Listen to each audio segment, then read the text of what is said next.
Eu nunca gostei de falar sobre o passado, principalmente porque, quando eu começo, as pessoas me olham de um jeito diferente, como se tentassem entender até onde um ser humano é capaz de ir quando a dor vira rotina. Mas hoje, eu decidi contar. Não para justificar nem para pedir perdão.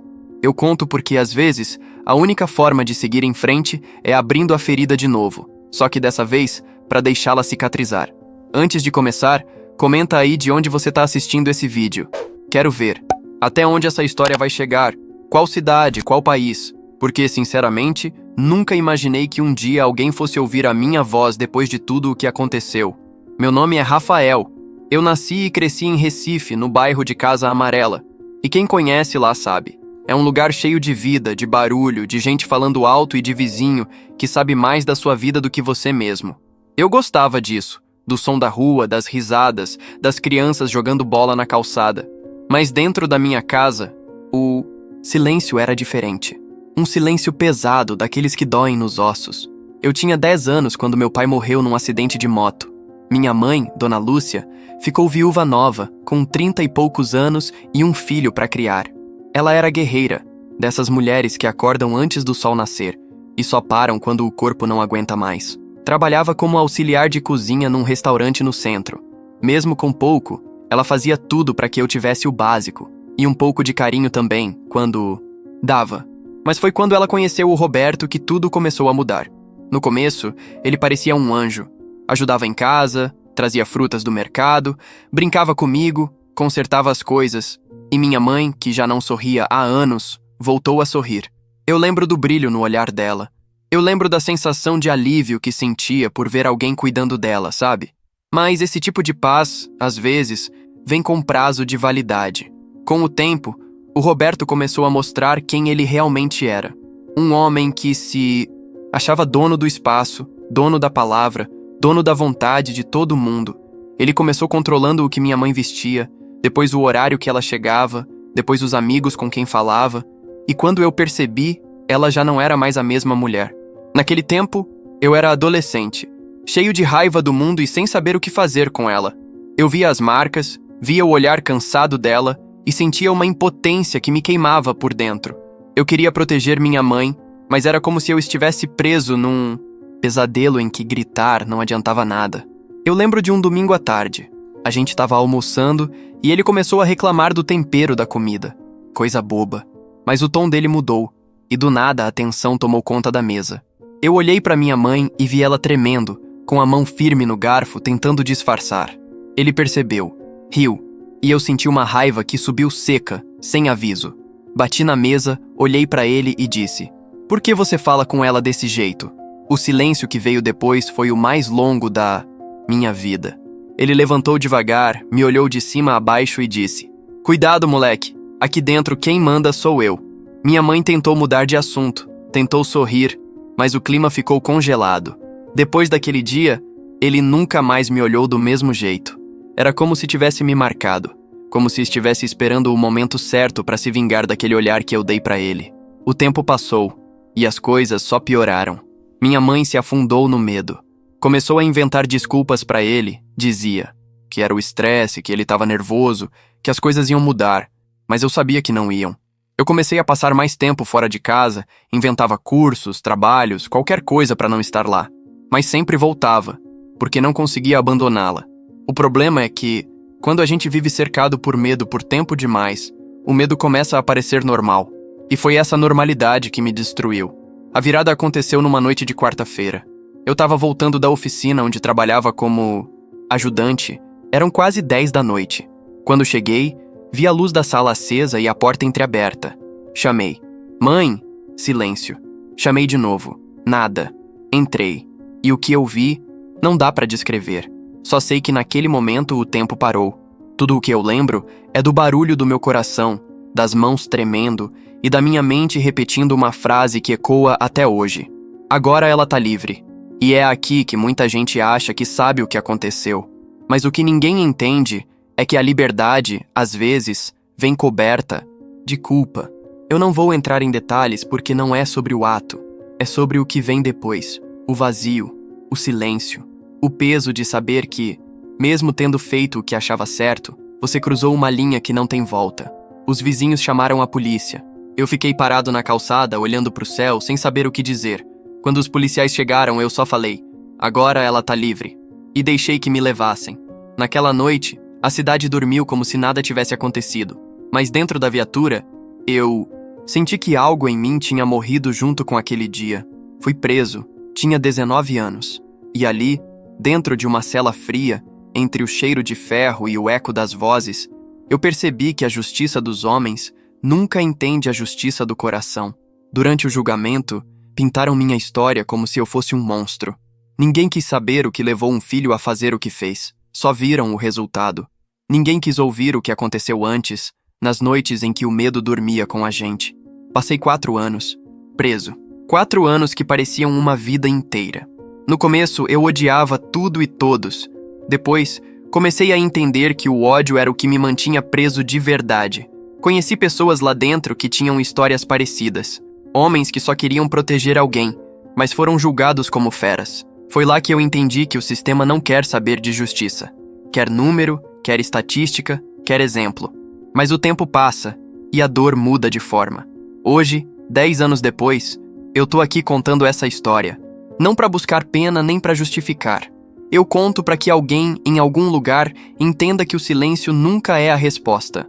Se eu tivesse falado antes, se eu tivesse pedido ajuda, talvez as coisas tivessem sido diferentes.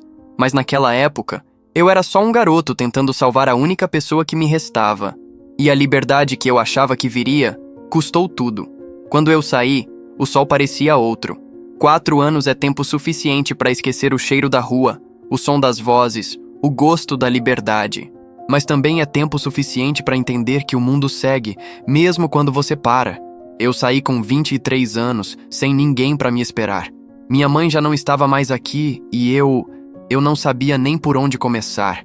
O abrigo que me receberam depois chamava-se Casa Nova Vida.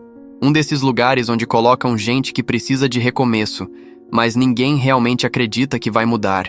Eu cheguei calado, olhei ao redor e vi que ali todo mundo carregava uma história pesada demais para caber no peito. Alguns eram viciados tentando se endireitar, outros ex-presidiários igual a mim, outros só velhos esquecidos pela família. Mas, pela primeira vez em muito tempo, eu senti algo diferente. Eu não estava sozinho. O coordenador do abrigo, o seu Elias, era um senhor de barba branca, olhar firme, mas coração calmo. Ele me recebeu com um aperto de mão e disse: "Aqui dentro, Rafael, o passado não manda mais." Eu não sabia se acreditava naquilo, mas fiquei, porque, para ser sincero, eu não tinha para onde ir. Nos primeiros meses, eu trabalhava ajudando na cozinha, lavava os pratos, cortava legumes, limpava o chão. Era cansativo, mas o barulho das panelas e o cheiro de comida me traziam lembranças da minha mãe. Às vezes eu fechava os olhos e jurava ouvir ela me chamando para almoçar. E era nessas horas que eu quase desmoronava. Mas o seu Elias me dizia: "A dor é como o sal, Rafael. Um pouco tempera, demais estraga. Aprende a dosar." Essas palavras ficaram comigo. Foi ali que eu comecei a entender o que era reconstruir uma vida. Não é sobre esquecer o passado. É sobre aprender a andar mesmo com o peso dele nas costas. Com o tempo, comecei a conversar mais com os outros abrigados. Um deles, o Chico, era um cara que tinha passado 20 anos preso e agora fazia pequenas reformas para sobreviver.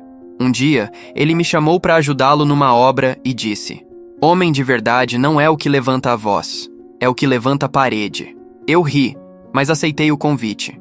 E foi assim, tijolo por tijolo, que comecei a me reconstruir também.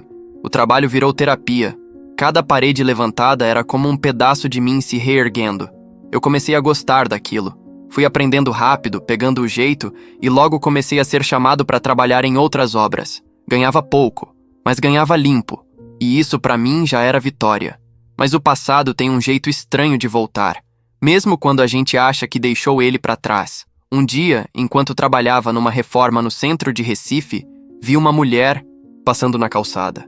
Tinha o mesmo perfume da minha mãe. Um cheiro doce, leve, que me paralisou. Eu larguei o balde de tinta e fiquei ali, imóvel, vendo ela se afastar. E pela primeira vez desde que saí, chorei. Não por culpa, mas por saudade. Foi ali que eu entendi que a saudade é a prisão mais silenciosa que existe. Naquela noite, escrevi no meu caderno uma frase: "A liberdade não é sair, é conseguir dormir sem medo de lembrar." Esse caderno virou meu companheiro. Eu comecei a anotar tudo: pensamentos, lembranças, desabafos. Às vezes, eu escrevia cartas para minha mãe, mesmo sabendo que nunca seriam entregues, e foi escrevendo que eu comecei a falar. Alguns meses depois, o seu Elias me chamou no escritório e disse: "Rafael, a prefeitura está abrindo um projeto para reinserir pessoas no mercado. Eu te indiquei." Eu congelei. Parte de mim queria aceitar, a outra parte achava que não merecia uma segunda chance.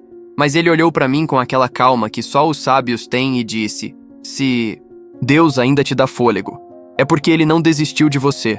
E eu fui. Consegui um emprego de servente numa construtora. Era trabalho duro, mas eu me sentia vivo. O cheiro de cimento, o som das ferramentas, o sol queimando o pescoço, tudo aquilo me lembrava que eu ainda estava aqui. E aos poucos, as pessoas começaram a me ver diferente. Mas o estigma de ex-presidiário é um fantasma difícil de espantar. Te olham torto, cochicham, evitam te dar confiança. E foi nesse ambiente que eu conheci a Ana. Ela era engenheira civil, recém-formada, de um jeito doce e ao mesmo tempo firme. No começo ela nem me notava. Para ela, eu era só mais um cara de uniforme sujo e olhar cansado. Mas um dia, o destino resolveu brincar com a gente. Um ajudante derrubou uma pilha de tijolos e quase acertou ela. Eu puxei no reflexo, tirei ela do caminho. Ela olhou para mim assustada e agradeceu. E naquele momento, eu vi nos olhos dela algo que há anos eu não via: confiança. Aos poucos a gente começou a conversar. Pequenas coisas. Ela me perguntava da obra, eu respondia sobre o serviço. Até que um dia, do nada, ela disse: "Você tem um jeito calmo de olhar as coisas, sabia?" Eu ri. Calmo. Se ela soubesse o que já passou dentro da minha cabeça. Com o tempo, a amizade cresceu. E pela primeira vez, eu senti que podia contar parte da minha história sem ser julgado. Um dia, ela perguntou: "Por que você usa sempre essa pulseira no pulso esquerdo?" Eu fiquei em silêncio por uns segundos e respondi: "Porque foi o último presente que minha mãe me deu." Ela entendeu. Não insistiu. Só disse: "As pessoas julgam o que não entendem, Rafael. Mas todo mundo tem um passado. A diferença é que o seu ficou visível." Aquelas palavras me marcaram. Eu comecei a olhar para mim com um pouco menos de raiva. Comecei a acreditar que talvez eu merecesse mesmo uma segunda chance. Mas justo quando as coisas começaram a parecer tranquilas, o passado bateu na porta. E dessa vez, de um jeito que eu não esperava. Certo dia, um jornalista apareceu na obra. Disse que estava fazendo uma matéria sobre reinserção de ex-presidiários e queria entrevistar alguém. O gerente apontou para mim. No começo, eu recusei. Eu não queria reviver nada daquilo. Mas o repórter insistiu. Disse que era importante mostrar que existe vida depois do erro. Eu respirei fundo e aceitei. A entrevista aconteceu numa tarde de sexta. Ele ligou a câmera e perguntou: "Rafael, o que você aprendeu nesses anos todos?" Eu fiquei quieto por alguns segundos e depois respondi: "Que tem coisas que a gente faz achando que tá salvando alguém, mas no fundo só tá tentando curar a própria dor. E que perdão não é esquecer o que fizeram com você. É escolher não deixar que isso te destrua todos os dias." O vídeo foi publicado na semana seguinte. Eu achei que ninguém fosse ver, mas viralizou. Gente do Brasil todo começou a comentar. Uns me chamavam de herói, outros de criminoso. E eu fiquei ali, no meio disso tudo, lendo cada comentário, tentando entender como uma história tão dolorida podia tocar tanta gente. Foi aí que eu percebi. Talvez minha missão agora fosse essa: falar, contar o que o silêncio destruiu, para que ninguém mais precisasse carregar o mesmo peso que eu carreguei. Depois da entrevista, minha vida mudou de um jeito que eu nunca imaginei. No começo vieram as mensagens de apoio, pessoas dizendo que a história delas era parecida, que também viveram o medo dentro de casa e nunca tiveram coragem de falar. Algumas diziam que, ao me ouvir, sentiram que não estavam sozinhas, e eu li cada uma daquelas mensagens com um nó na garganta. Era como se finalmente o que eu vivi tivesse algum sentido, como se aquela dor toda tivesse virado uma ponte entre o que eu fui e o que eu ainda podia ser. Mas junto com as mensagens boas, vieram as ruins. Gente me chamando de assassino, de monstro, dizendo que eu devia apodrecer na cadeia. E por mais que eu dissesse para mim mesmo que não me importava, cada palavra entrava como uma faca. Porque ninguém sabia o que era viver vendo alguém que você ama se apagar dia após dia, sem conseguir fazer nada. Ninguém sabia o que era ter 13 anos e ouvir sua mãe chorar no quarto, baixinho, para não acordar o filho. Ninguém sabia o que era prometer para si mesmo que um dia ela ia ser livre e pagar caro demais por cumprir essa promessa. Depois de alguns dias, o vídeo parou de circular, mas as consequências ficaram. Um cara do bairro onde eu cresci me reconheceu. Disse para todo mundo que eu era aquele da matéria. E em lugar pequeno, a notícia corre mais rápido que o vento. Teve gente que virou a cara. Outros atravessavam a rua para não cruzar comigo. E foi aí que eu entendi que recomeçar não é só mudar de lugar. É aprender a existir num mundo que insiste em te lembrar do que você foi. A Ana ficou do meu lado o tempo todo, mesmo quando colegas cochichavam, mesmo quando o gerente sugeriu que ela tomasse cuidado. Ela foi a única que olhou para mim e disse: "Eles não sabem o que você passou." Eu sei. E por incrível que pareça, eu acreditei nela. Pela primeira vez em anos, eu senti que podia confiar em alguém sem medo. A gente começou a sair depois do trabalho. Tomava café, caminhava à beira do Capibaribe, falava da vida. Eu gostava de ouvir ela falando dos sonhos dela. Construir casas populares, ajudar famílias carentes, criar um projeto para empregar ex-detentos. Ela tinha um brilho no olhar que me lembrava o que eu já tinha perdido: esperança. Certa noite, ela me perguntou: "Rafael, se você pudesse voltar no tempo, faria diferente?" Demorei para responder. Olhei para o rio escuro, para o reflexo das luzes e disse: "Eu não sei, porque se eu não tivesse feito o que fiz, talvez minha mãe ainda estivesse viva, mas morta por dentro. E eu não sei o que é pior." Ela ficou em silêncio por alguns segundos, depois respondeu: "Às vezes, não existe certo ou errado, só o que a gente consegue fazer para sobreviver." Aquela frase me acompanhou por semanas. Foi quando comecei a escrever mais. Agora, não só para mim, mas para outros. Comprei um caderno novo e comecei a registrar histórias do abrigo, da obra, das pessoas que conheci. Um dia, sem avisar, Ana pegou um desses textos e publicou num grupo de voluntariado. O texto viralizou de novo. As pessoas queriam saber quem era o rapaz de Recife que transformava dor em palavras. E de repente me convidaram para dar uma palestra num evento pequeno, organizado por uma ONG. Eu quase recusei. Falar para a câmera era uma coisa. Encarar pessoas de verdade era outra. Mas Ana insistiu. "Tem alguém lá que precisa ouvir de você o que eu ouvi." No dia da palestra, minhas mãos suavam. O microfone parecia pesar uma tonelada. Olhei para a plateia e pensei em desistir. Mas aí vi uma senhora na primeira fileira com os olhos marejados e o cabelo preso igual ao da minha mãe. E sem planejar, comecei a falar. Falei do medo, da impotência, da culpa. Falei das marcas que não se veem e dos gritos que ninguém ouve. Falei de como o silêncio mata devagar e de como o perdão é o único remédio que não dói para curar. Quando terminei, o salão estava em silêncio. Ninguém aplaudiu por alguns segundos. Depois vieram os aplausos. Não daqueles mecânicos, mas sinceros, cheios de respeito. Uma mulher me abraçou chorando e disse: "Eu vivi o que sua mãe viveu. Eu nunca falei para ninguém, mas hoje eu vou falar." Naquele momento, eu entendi que minha história não era mais só minha. Era um eco. E cada vez que eu falava, alguém em algum canto do país encontrava coragem para enfrentar o próprio medo. A palestra virou um ponto de virada. Comecei a ser chamado para outros eventos. Fui para Olinda, para Caruaru, até para Salvador. E em cada lugar, eu ouvia histórias parecidas com a minha. Homens, mulheres, filhos, pais, todos tentando se libertar de algum tipo de prisão. Fosse uma pessoa, uma lembrança ou o próprio arrependimento. Um dia, depois de uma dessas palestras, um rapaz se aproximou de mim. Tinha uns 20 anos, o olhar pesado. Ele disse: "Eu vim aqui achando que você era só mais um ex-presidiário querendo pagar de vítima. Mas agora eu entendo. Minha mãe vive o que a sua viveu. E eu não sei o que fazer." Eu olhei para ele e respondi: "Fala, pede ajuda, mas nunca tenta resolver com as próprias mãos. Porque quando a gente vira o juiz, o preço é a própria alma." Ele me abraçou.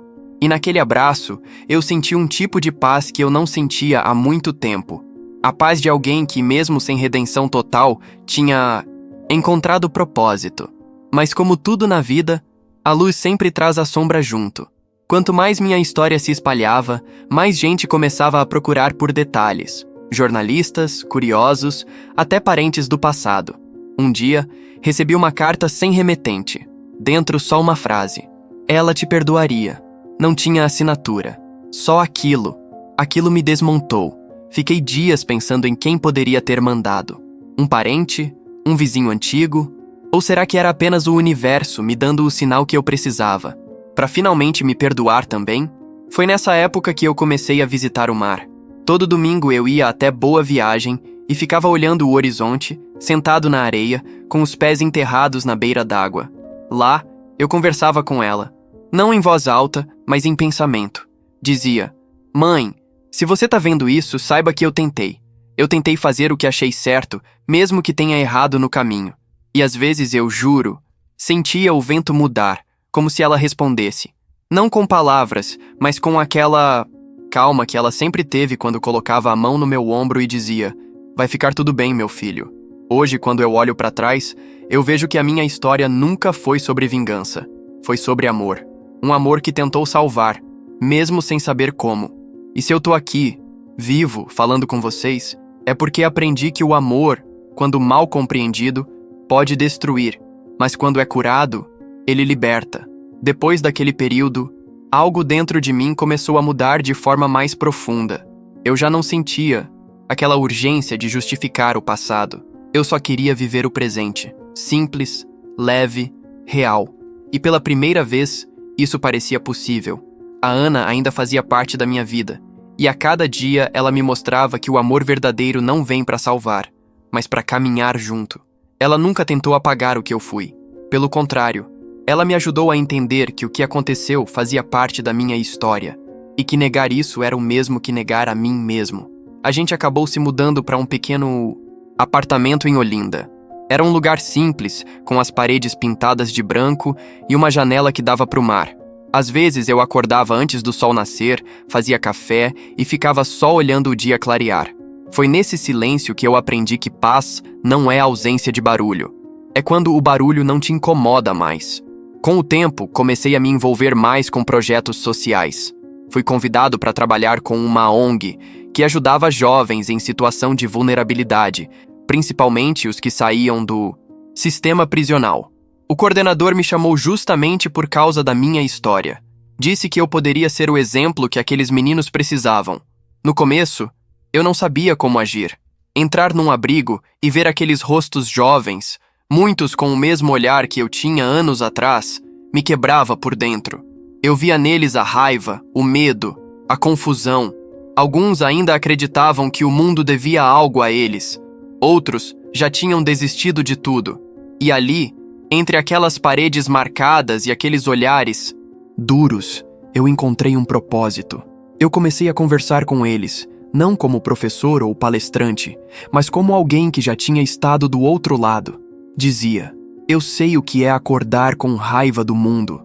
Sei o que é sentir que ninguém entende o que você carrega. Mas também sei que tem vida depois do erro, e que se você quiser, pode recomeçar. Alguns riam, outros ficavam calados, mas com o tempo começaram a ouvir. E um dia, um garoto chamado Tiago me procurou depois de uma dessas conversas. Ele tinha 17 anos, recém-saído do centro de internação. Disse: Rafael, eu pensei que ninguém sabia o que eu sentia. Mas você falou e parece que estava descrevendo minha cabeça. Eu respondi: então fala, não guarda, porque o silêncio é o pior tipo de prisão. Tiago passou a me procurar toda semana. Ele dizia que queria mudar, mas que o bairro não deixava, que os amigos puxavam de volta, que o crime parecia mais fácil que o perdão. E eu entendi o que ele queria dizer, porque eu também já fui puxado pelo passado mais vezes do que consigo contar. Foi nesse período que decidi criar algo maior. Juntei um grupo de voluntários e abrimos um projeto chamado Caminhos Livres, voltado para a reintegração de jovens e mulheres vítimas de violência doméstica. A ideia era simples: oferecer cursos, apoio psicológico e, principalmente, escuta. Porque às vezes tudo o que uma pessoa precisa para mudar é alguém que diga: eu acredito em você. O projeto cresceu. Em menos de um ano já atendíamos mais de 100 pessoas. E foi ali, no meio daquele caos bonito, que eu entendi o verdadeiro sentido de liberdade. Não era estar fora das grades. Era poder transformar dor em algo que curasse outros. Certa tarde, eu e Ana estávamos organizando um evento de arrecadação. O sol já estava se pondo quando um senhor se aproximou devagar, apoiado numa bengala. Ele me olhou por um tempo e perguntou: "Você é o rapaz da história da televisão, né?" Eu fiquei sem reação. Ele continuou: "Eu lembro de você. Meu irmão trabalhava na delegacia naquela época. Ele falava que você era diferente, que não tinha ódio nos olhos." Fiquei em silêncio. Ele se aproximou mais e disse: "Pois é, hoje eu vim aqui só para te dizer que eu entendo. Nem tudo que parece crime é maldade. Às vezes, é desespero." Aquelas palavras me desmontaram por dentro. Eu nunca imaginei que um dia ouviria algo assim de alguém ligado ao sistema que me condenou. E naquele instante, percebi que talvez o perdão não viesse de mim, mas através de mim. Alguns meses depois, Tiago, aquele garoto que me procurava, conseguiu o primeiro emprego. Me ligou chorando, dizendo: "Eu consegui, Rafael. Não sei como te agradecer." Eu respondi: "Só não volta. Agradece vivendo." E desliguei o telefone sorrindo. Naquele momento, eu entendi que talvez a vida tivesse me dado uma segunda chance exatamente para isso, para impedir que outros cruzassem a mesma linha que eu cruzei. O tempo passou. Eu e Ana nos casamos numa cerimônia pequena, só com amigos próximos e o pessoal do projeto. Não teve luxo, nem festa grande, mas teve verdade. Quando o padre perguntou se eu prometia amar e proteger, minha voz quase falhou, porque eu sabia o peso da palavra proteger. E prometi, não só a ela, mas a mim mesmo, que dessa vez eu protegeria com amor, não com medo. Anos depois, eu publiquei um livro com os relatos das pessoas que conheci durante o projeto. Chamei de Agora Ela Está Livre. Não como confissão, mas como homenagem. O livro contava histórias de superação, de perdão e de recomeço. E no prefácio, escrevi uma frase simples: nenhuma dor é justificativa para ferir, mas toda dor é oportunidade para curar. O livro ganhou força, começou a circular em escolas e universidades. Recebi convites para entrevistas, palestras, programas de TV, mas o que mais me tocava eram as cartas que chegavam. Pessoas dizendo que encontraram coragem para sair de relacionamentos abusivos, para perdoar, para recomeçar. Cada uma daquelas cartas era uma semente de cura espalhada no mundo. Um dia, depois de uma dessas palestras, uma moça se aproximou. Tinha uns 30 e poucos anos, o olhar sereno. Ela me entregou uma carta dobrada e disse: "Isso é para você." Quando abri, vi uma letra tremida. "Eu fui vizinha da sua mãe e queria que você soubesse que ela te amava mais do que tudo. Ela dizia que você era o menino mais corajoso que existia. Onde quer que ela esteja, ela tá em paz." Eu sentei no banco da praça e chorei como não chorava há anos. Não de culpa, mas de alívio. Porque finalmente eu entendi que ela realmente estava livre. E eu também.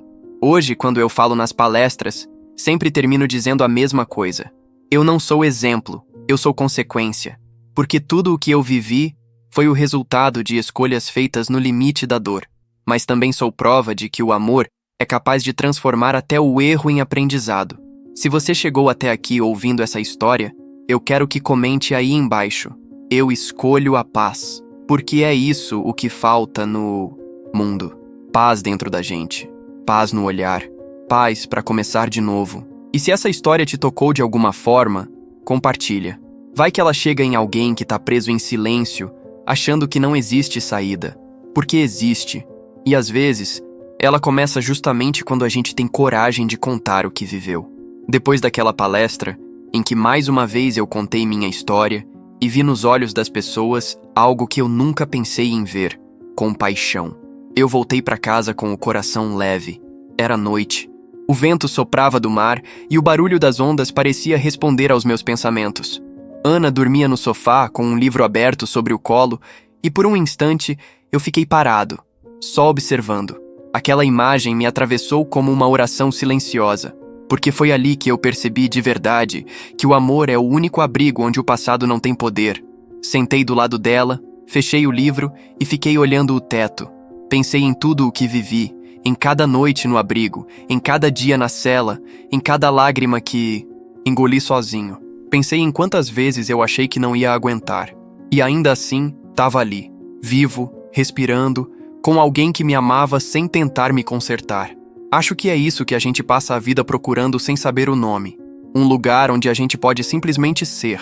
Nos meses seguintes, o projeto Caminhos Livres cresceu mais do que eu imaginava. Começamos a receber apoio de ONGs de fora, doações, parcerias com empresas locais.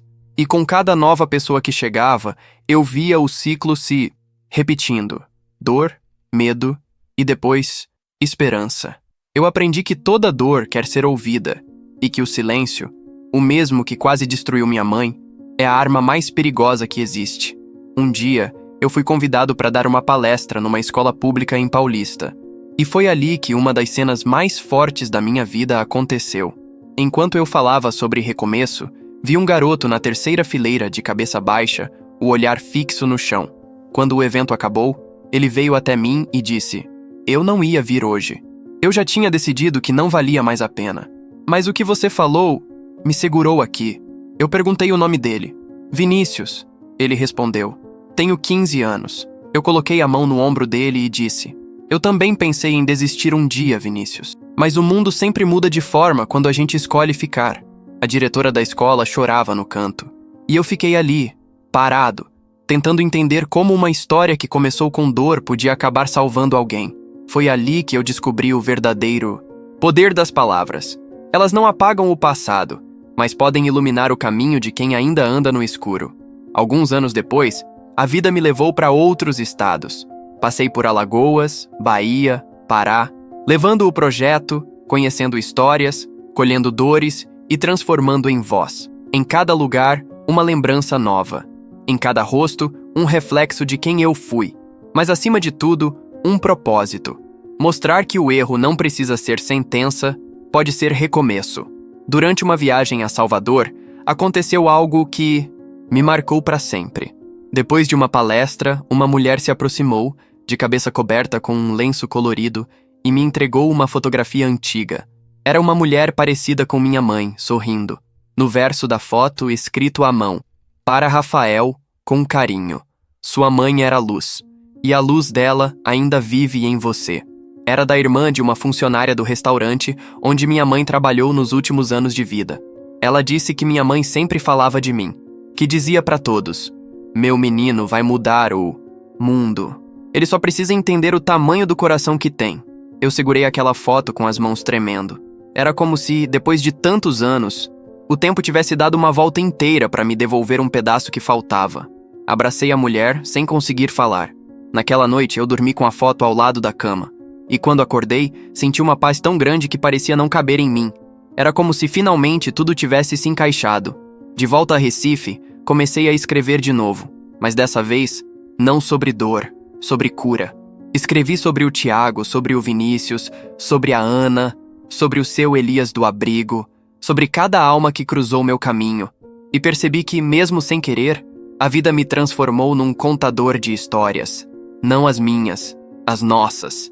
Hoje, eu olho no espelho e já não vejo o garoto com raiva, nem o homem arrependido. Vejo alguém que entendeu que o amor não é feito só de alegria. Ele é feito de coragem. A coragem de continuar mesmo quando tudo dentro da gente diz pra parar. De vez em quando eu volto ao lugar onde tudo começou. A velha casa ainda tá de pé, descascada, vazia. Fico ali, parado em frente, sentindo o vento quente de Recife bater no rosto. Não entro mais. Não preciso, porque o que eu vim buscar ali, o perdão, a paz, o sentido, já tá dentro de mim. Eu fecho os olhos e lembro da voz dela dizendo baixinho: "Vai ficar tudo bem, meu filho." E pela primeira vez em muitos anos eu acredito. Se essa história chegou até você, eu quero te pedir uma coisa. Respira fundo e pensa em tudo o que você ainda carrega por dentro. As culpas, os medos, os arrependimentos. Agora, imagina soltar, porque a liberdade começa quando a gente decide parar de se punir. Eu não sou santo, não sou herói. Sou só um homem que entendeu que o amor que machuca não é amor, é prisão. E que o amor que liberta, esse sim, é divino. Então, se você tá ouvindo isso agora, comenta aí: "Eu escolho perdoar." Porque no fim das contas, é isso que me trouxe até aqui. E talvez, se você fizer o mesmo, encontre a paz que passou tanto tempo procurando. Encerramento lento, com o som do mar, a respiração profunda e a voz de Rafael ficando cada vez mais calma, até o silêncio assumir o lugar da dor. Fim.